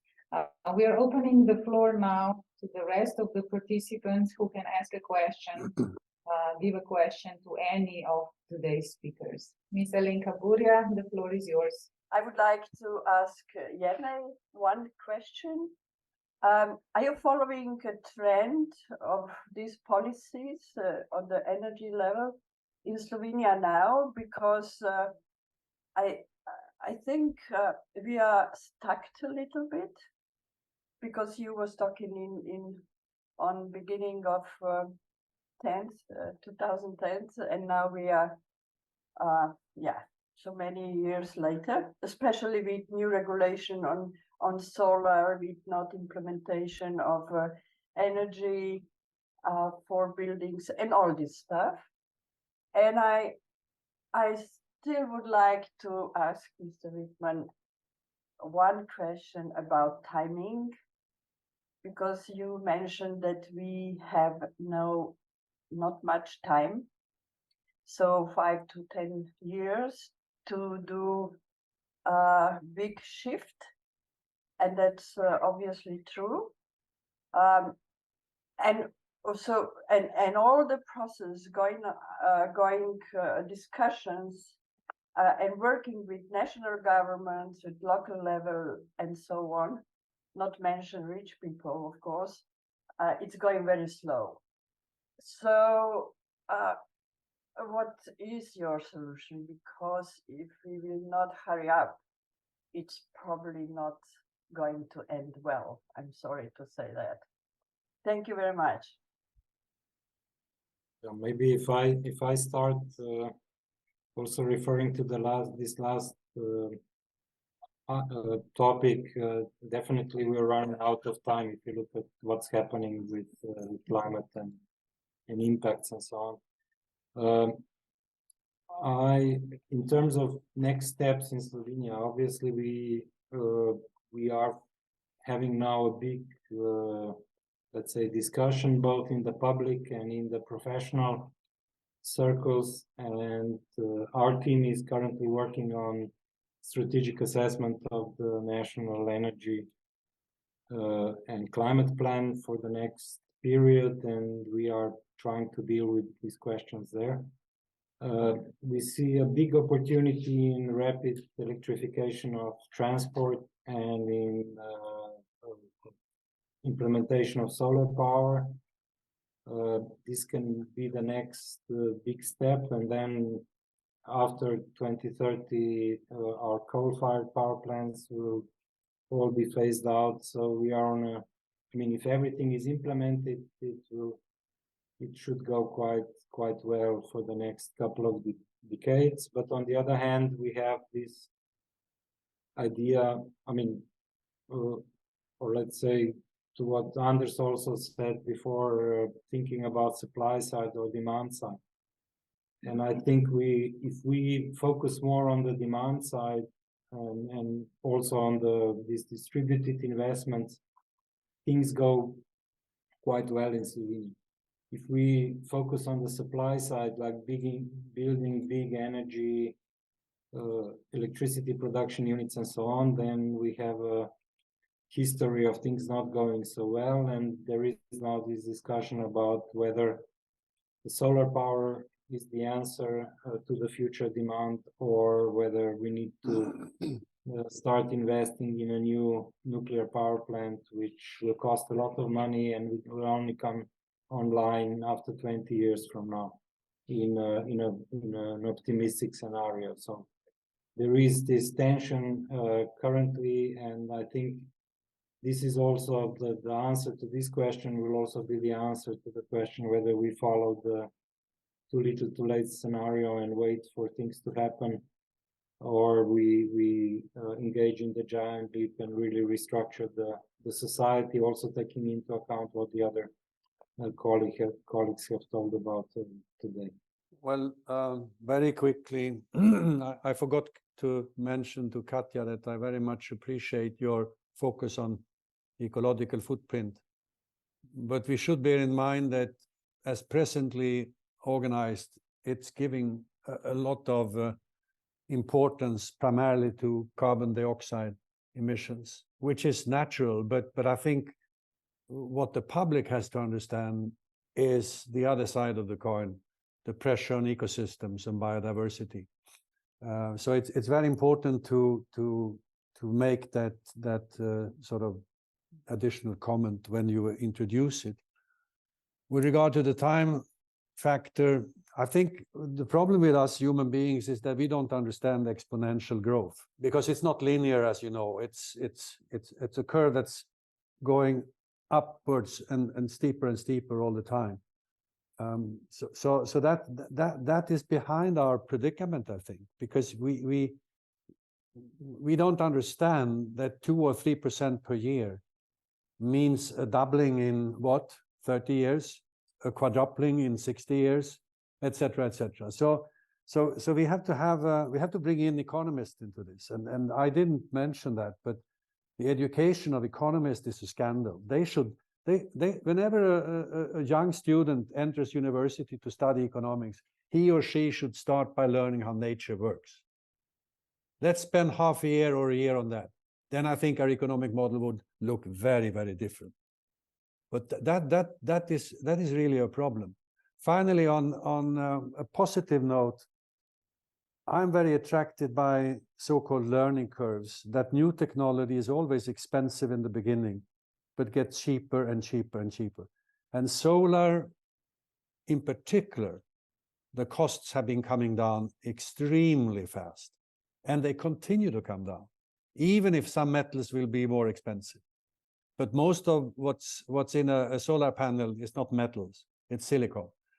And you have a lot of silicon. So I would imagine that the energy system is possible to put in place, a new one. I'm also very much impressed by development of battery technology and storage technology.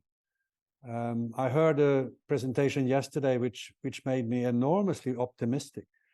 We have exactly the same discussion in Sweden. The government wants to build a number of new reactors. I think that would be the wrong decision. I think it would be very expensive. So I think we should really focus on the energy and the food transformation. If we achieve them, a lot of the other problems can be tackled. Thank you very much. Question. We have another question in the chat. So the question is, what is your view on the approaches of individual footprint contra systemic change? Are they in conflict or possible to combine? Earth for all, I have understood, focus on systemic change. Is individual footprint a diversion? So whoever of the speakers would like to answer is welcome to answer.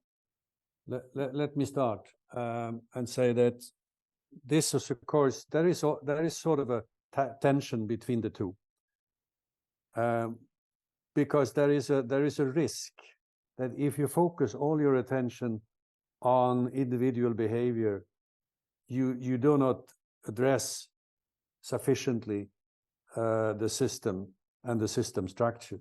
So I think we have to do both. And when Janusz and I have written articles about the demand side, we focus a lot on the individual, but it's also the system that has to be changed. If, for instance, you want to change mobility in a city, it's not only a question of looking at the individual and asking him or her to use their private car less or to rely on mobility as a service. You have to organize mobility as a service. You have to improve the public transport. You have to do something about walking and biking. You have to bring in architects and design new parts of the city so that it's easier to get from place A to place B. I was together with a number of designers yesterday, and we discussed exactly this, the role of design. So I don't think it's either or, it's both. And I think some of those individual footprint statistics or data, for instance, like that the 1% highest income takers, 80 million people in the world, they make up 70% of carbon emissions. That's very telling. And that should encourage policymakers to do something about that, to incentivize another behavior, to make it much more expensive to use excess carbon, etc. Otherwise, how can we involve ordinary people if a small group in society pollute like that? So it goes together. Thank you very much for this answer. Would any other speaker like to comment on that as well? Yes, maybe I would, because there were 2 comments about ecological footprint.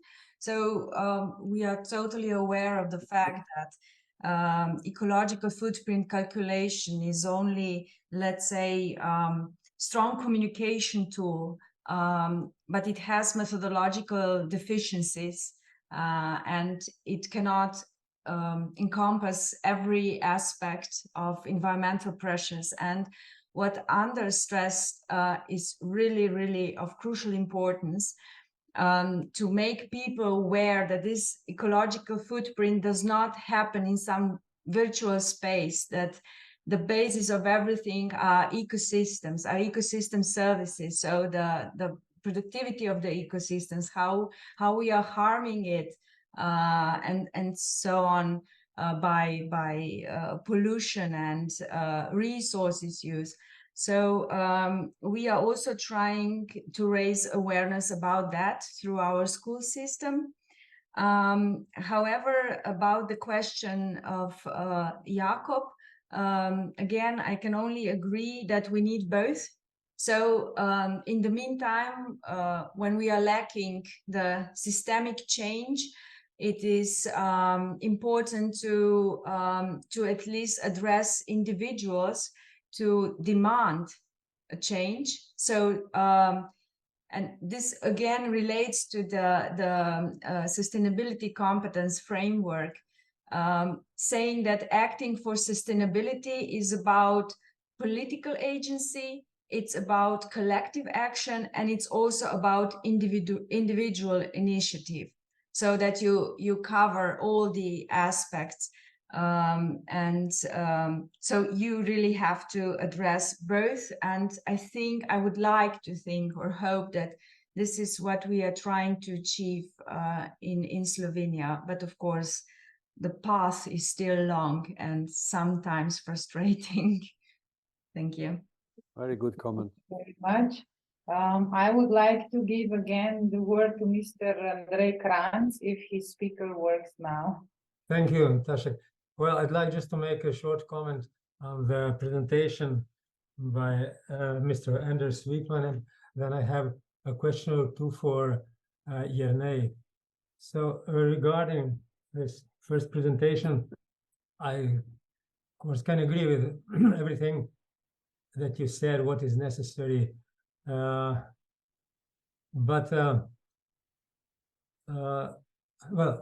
I believe that this was a group of many, quite a big group of very clever people working on this. And I would expect them not only to tell us what is necessary to do, but also to give us some recipe how to do it. I mean, not to me, but to leaders, to world leaders. I was taking part in climate change negotiations for many years, and I saw how difficult it is.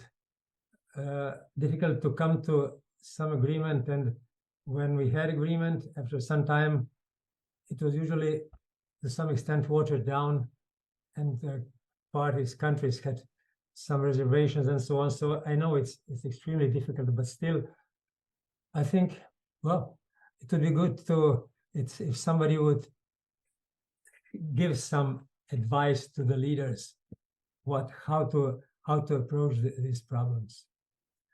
Because just saying, let's say, oh, we hope that Trump will not come back, is not enough. And by the way, the emissions fell most while Trump was president. I believe it was not his was responsible for that, which is just the fact that you can check. But and then emissions started to grow again. So it's not only about the president. My questions for Jernej. I believe you have many experience, I'm sure, with the work you're doing, the things that I really don't know. How do you see what are real practical possibilities for renewable energy to get a much bigger share in Slovenia? Because we know we're not very rich with wind. Sun is so, and as everywhere, sun is only during the day. So to have electric energy rather constant, what is needed for industry, and also for many services. So how do you see this possibility? I know it cannot be done immediately at once in a very short time, because although the costs are going down, but still it's quite expensive to build the whole network of renewable energy, everything what is needed. And one more thing, just one more question. I like electric cars, and I would have one if I had my house with photovoltaics on the roof and charging at home, but I live in the block, so I don't have it. But I wonder, how do you see how clean this electric vehicles? It's certainly cleaner for the for urban areas, but in general, because we know that all the materials we need, rare earths, cobalt, and so on, it's not very clean production, and also has other problems with workforce, children, and so on, and also decommissioning of older photovoltaics panels and windmills and so on. Where are we with that? May I start, because I have to leave in a few minutes? And may I just say that I fully agree with you that dialogue with policymakers is very important, and that's really what we are trying to do, step by step in different parts of the world, working with governments, working with the UN. But it's not easy. We have a very good dialogue with the European Commission. We did, as a matter of fact, together with Janusz Potočnik and Systemic, we developed a sort of systems compass for the Green Deal, where we try to help them to see how to implement it. And it was very much related to the Earth for All message. So I think when it comes to climate, that one of the most burning issues is to realize that until we have built an alternative energy infrastructure in low-income countries, there is no way they are going to say phase out fossil fuels, because they have no alternative. And energy is not like any other resource. And if we don't have access to high-quality energy, nothing is possible. So that's why it's so important. And I don't understand, why do we keep running around saying phase out fossil fuels? We should keep running saying build alternative energy, and then we can phase them out. So and that's somehow the message of Earth for All, but it could, we have to spell it out more precisely. I agree. But I share many of the views you put. But I'm sorry, I have to run now. And I would be very happy to come back and discuss with you, because the implementation of all this is so important. So thanks a lot, and bye-bye. Anders, thank you very much for your presentation and for joining us for such a long time. And yeah, hope to see you later sometime. Thank you. Absolutely. Bye-bye. Bye, Daria. Bye. Bye. I mean, I've been tracking this, what happens with emissions and these things in Slovenia since I left the job at the climate change office, and I myself was surprised that we are well below projections that we together develop them. And obviously, investment is needed, new technologies is needed, but these new technologies are coming online. They're getting more and more cheap, more cost effective, and also what is important, they are getting cleaner and cleaner. If we talk about recycling of solar panels, what do they consist of chemically? Silicon, glass, different crystalline forms of silicon, aluminium, copper, some more metals maybe. So I don't see why nobody worries about recycling windows these days, but they worry about recycling solar panels. About electric cars, yes, they are getting cheaper and cheaper. Of course, it will not happen overnight, but most European countries already introduced bans of selling of new fossil fuel-based cars within the next 10 or 15 years. So if you look at the projections of car producing companies, they will phase out production of gasoline cars within a few years from now. So there will be no other cars available than electric in the market to buy. Energy storage, electric cars can take care of daily or maybe weekly level of energy storage, and interseasonal energy compensation or storage is something that's being discussed. There's a lot of work going on in Europe now on hydrogen to replace the natural gas as a vector of storage of energy. Other synthetic gases, ammonia. So there is a lot of development, scientific, technological going on. The batteries are getting cheaper, they're getting better quality.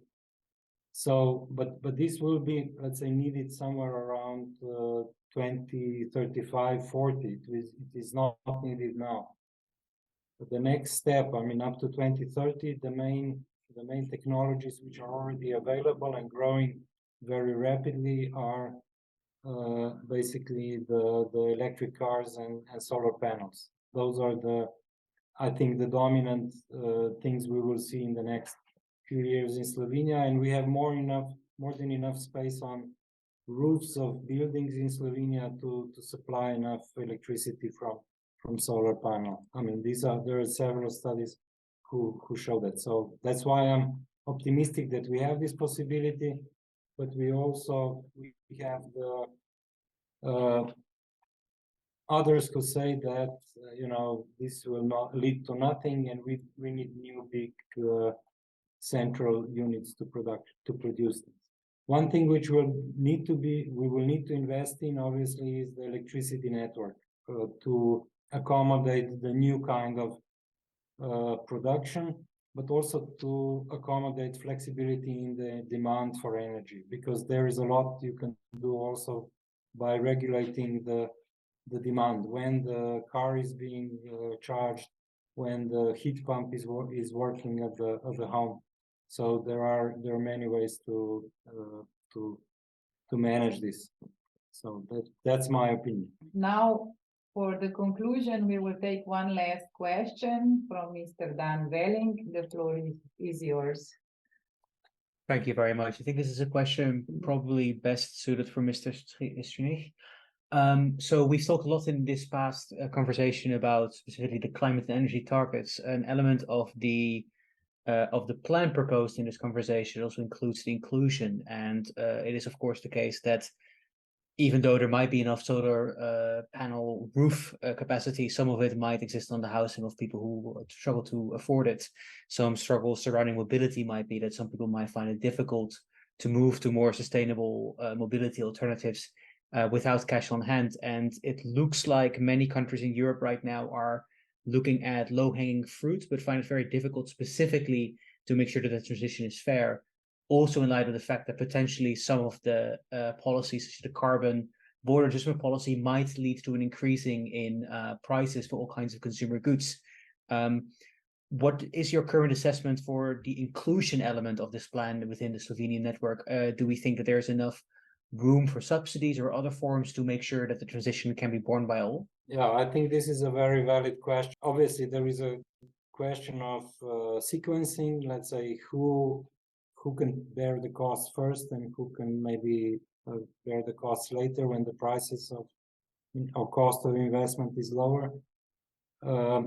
There is definitely in Slovenia a big problem of mobility poverty. We are the country in Europe with the biggest share of household expenditure for mobility. And most of this mobility goes to cars. It doesn't go to public transport. And that's where I think at the moment the biggest challenge is. The biggest current challenge in energy poverty or in energy supply are the stranded investments. We have the stranded investment in the coal-fired power plant, the Shorstein, and we have stranded investments in the district heating system. And we see in some towns, even it shows on the ecological footprint that they have extraordinarily high ecological footprint in that region because they're using natural gas for home heating. And this is becoming really expensive because of the Ukraine war and so on. And if you have district heating, you're not allowed to switch to other heating. So which means the whole town or the whole city, also Ljubljana, for example, is now stuck with using coal and gas for heating.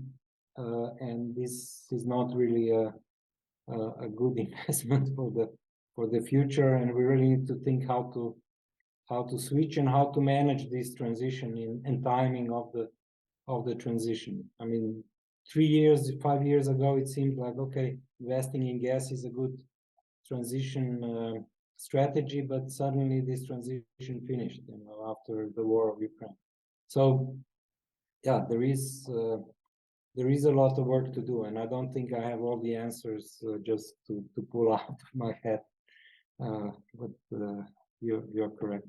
So thank you. Thank you for a very fruitful discussion. I will give the final word now to Daria. Okay, thank you very much to all of you. We will stay in touch, as we all have already written in chat. And we plan to continue cooperation with the Club of Rome and Dr. Anders Wijkman, hoping that Slovenia will launch a national project for development and implementation of the giant leap scenario, as Austria already did. And the role of government is crucial in this respect. So thank you very much and bye-bye. Thank you very much. Thank you. Bye-bye. Bye-bye. Bye. Bye. Bye.